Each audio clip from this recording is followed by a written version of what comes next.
Story of Mfon. On the part two of the village girl's dream, the mud walls of their small house seemed to close in on her, a silent witness to her disgrace. Rain poured outside like the sky was mourning with her, each drop drumming against the roof like the echo of her despair. Mfon sat motionless on the mat, her hands gently resting on her growing belly. Her mother, Nsentim, stared at her from across the room, eyes filled with a mixture of sorrow and helplessness. The silence between them was heavy, thicker than the humid air that lingered after the downpour. I tried, Mama, Mfon whispered, her voice cracking like dry wood. I wanted to help us. I didn't mean for this to happen, Mama. Nsentim said nothing for a long moment. Then, without warning, she rose, walked over and gathered her daughter into her arms. The strength of the embrace was more powerful than any words. It said, I still love you. You are not alone. But love, as comforting as it was, could not fill their empty pots or silence the gossip in the village square. Word had already spread like wildfire. She went to the city and came back with disgrace, the villagers said. Women clucked their tongues in disappointment, while men gave her looks filled with judgment and something worse, desire laced with mockery. This morning, Mfon stepped outside to fetch water from the stream. A group of girls nearby burst into laughter, pointing at her stomach. Mama Udo, or should we say Madam City Baby, one jeered. Mfon didn't respond. She held her head high and walked past them. But the tears didn't wait. They came hot and silent, falling into the water she fetched like salt into a wound. Nights were the hardest. Dreams of what could have been haunted her. The scent of engine oil from her father's embrace, the warm dances in their Uyo apartment, Udo's laughter by the riverside. Now all that remained was the sharp edge of reality. She had no job, no father, no partner, just the child growing within her. Then a certain afternoon, while sitting beneath the old mango tree, something strange happened. An old woman appeared, stooped with age, her wrapper faded but neat, her eyes bright with an unusual light. She studied Mfon closely. You are heavy, the woman said, nodding at her stomach. Mfon nodded, unsure of what to say. But you are heavier here. The woman touched her heart gently over her heart. Mfon's eyes widened. I see pain, the woman continued, sitting beside her. But I also see fire. Your story is not done, child. Do not bury yourself alive. The woman introduced herself as Ekaite, a midwife and herbalist. She offered to help Mfon through the pregnancy, no charge. Not all gifts are paid for in money, she said with a wink. From then on, Mfon visited Ekaite regularly. Under her guidance, She learned how to prepare herbal teas that calmed her nerves, how to stretch her limbs to ease the weight of the baby, and more importantly, how to breathe again. And when the time came, one stormy night, much like the night her father had died, Mfon's cries echoed through the village. Nsentim held her hand. Ekaite worked with practiced grace. The labor was long. Hours passed. Sweat soaked her body. Her mother held her hand, whispering encouragement, even as tears slipped down her own cheeks.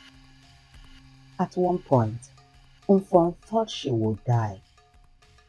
She wanted to. She was too tired, too broken. But then, suddenly, painfully, beautifully, a sound pierced through the storm. A baby's cry.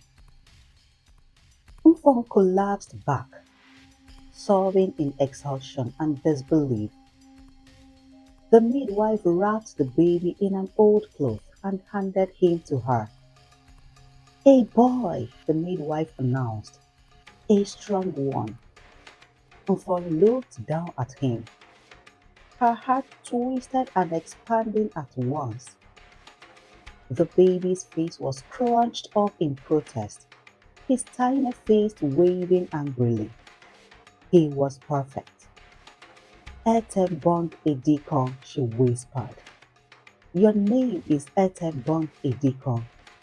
Your grandfather's strength lives in you. Mfon held her son and wept, not from pain, from awe, from joy she never thought possible. The baby had thick hair, long fingers, and eyes that seemed to look straight into her soul. It was the first time in months that Mfon smiled. But the joy of birth didn't change the brutal reality of life. Edekong was healthy and smiled often, but life for Mfon was very hard. She had no job, no money, and worst of all, no help from Udo, the father of her baby. Udo, who had promised to love her, had turned away from her when she needed him most. Mfong felt heartbroken and alone, left to raise her son all by herself. In the village, people whispered about her as she walked by. They laughed and said, she was very foolish to have left for the city. Now look at her. Their words hurt Mfong, but she kept going. She knew she had to be strong for her son, no matter how tough life became. To survive, Mfong took small jobs around the village. She washed clothes, fetched water, and did anything she could to make some money. The work was very tiring, and she barely made enough to buy food for herself and Edikon. Every day felt like a struggle, but when she looked at her baby's sweet face, she found the strength to keep going. She couldn't give up because her son needed her. Each night, after a long day of work, Mfong sat by the fire, holding a deacon in her arms. The flames flickered in darkness, and she stared at them, lost in thought. She wondered if her life would ever get better or if things would always be this hard. She felt so far away from the dreams she had when she left for the city. Now those dreams seemed impossible. One evening, after a hard day, Mfon's mother came to her side with a small plate of food. She placed it in front of Mfong, her face full of worry. Mfong, you have been working too hard, her mother said gently. You need to rest. Mfong shook her head. I can't. Mama, I can't rest. There is too much to do. If I stop, I don't know how we will survive. Her mother sighed. She understood the heavy load Mfon carried. She wished she could help more, but they were both poor. Still, her mother admired Mfon's strength and how hard she had worked to take care of her son, even though life had been so unfair to her. That night, after a deacon had fallen asleep, Mfon stared at the fire, deep in thought. Her eyes moved to her phone, sitting nearby.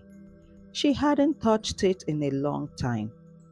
There was no one she felt she could call for help. But then, she remembered Madam Adaora. Mfon hadn't spoken to her since the day she left the city. Her heart started beating faster. Should she call Madam Adaora? Would Madam Adaora even want to help after everything that had happened? Mfon had left the city with nothing, and now she was struggling to survive. She felt ashamed and didn't know if she had the courage to ask for help. But she was desperate. She didn't know how much longer she could keep going like this, all on her own. With shaking hands, Mfong picked up her phone and found Madame Adora's number. For a moment, she paused, feeling unsure. What if Madame Adora was angry? What if she said no? All these thoughts ran through her mind. But Mfong knew she had to try. She had no other choice. Taking a deep breath, she pressed the call button. The phone rang several times, each ring making her more nervous. Finally, Madame Adora's voice answered. Mfong, Madame Adora sounded surprised. Mfong's voice shook as she spoke. Yes, ma. It's me. I am very sorry, ma. What happened, Mfong? Madame Adora asked gently, concerned in her voice. And so, with tears in her eyes, Mfong told Madame Adora everything. She explained how Udo had left her, how hard life had been, and how she was struggling to take care of a deacon. She didn't hold anything back. As she spoke, she felt some of the pain lifting, like a weight was being taken off her shoulders. There was a long silence on the other end of the phone. Mfon waited, holding her breath, scared of what Madame Adora might say. What if she couldn't help? Then Madame Adora spoke, her voice kind and soft. Come back to the city, Mfong. Let me help you. Tears of relief filled Mfong's eyes. She couldn't believe it. Despite everything, Madame Adora still cared about her. She hadn't turned her back on her after all. A week later, Mfong packed her few belongings and returned to the city with a deacon. When she arrived, Madame Adora welcomed her, not as a housemaid, but as someone she wanted to help. Madame Adora knew that Mfong had a talent for sewing. She had seen Mfong make and fix clothes during her time working in the house. So Madame Adora helped Mfong set up a small tailoring shop. At first, the shop was very small, just a tiny corner in the market with an old sewing machine. But to Mfong, it felt like a fresh start.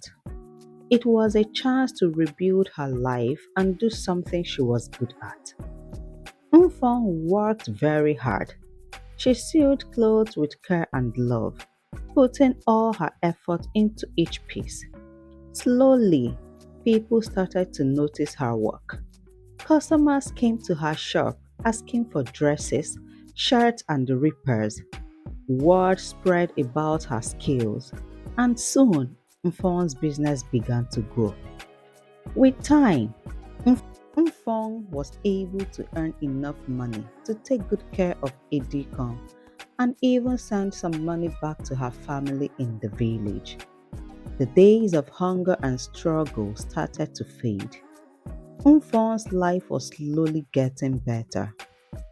As she looked at Edikon, who was growing bigger every day, Mfon felt proud of how far they had come. Her journey had been hard, filled with pain and challenges, but she had never given up. With the help of Madam Adaora and her own determination, she had found a new beginning. This is the end of Mfon's story. If you found this story interesting, please do drop a piece of advice to our younger girls and boys that will come across this story in a later time. Also, do not forget to share and subscribe to our channel for more captivating stories. Thank you.